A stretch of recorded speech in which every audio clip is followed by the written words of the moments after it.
Hello everyone, welcome back to the channel. Today we are doing an honest review of Replika, an AI chatbot you can talk to anytime. Is it worth using in 2025? We are diving in now.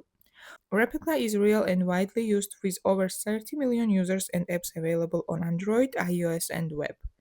It is designed as an emotional companion. You can choose roles like friend, mentor, or romantic partner.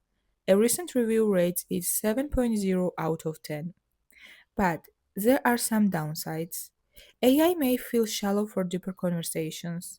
One user mentioned it fails to follow context sometimes. Customer support is weak, with users reporting unhelpful or templated replies. Privacy and safety concerns have been raised, like a ban in Italy for data usage and past inappropriate behavior. So, is Replica worth trying in 2025?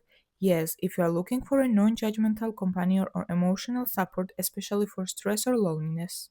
But it's not a therapy replacement, and you should be aware of privacy risks and inconsistent support. Try the free version first and see if it fits your needs. If you've tested Replica, let me know your experience in the comments. Like the video if it helped, and don't forget to subscribe for more honest AI app reviews. Thanks for watching.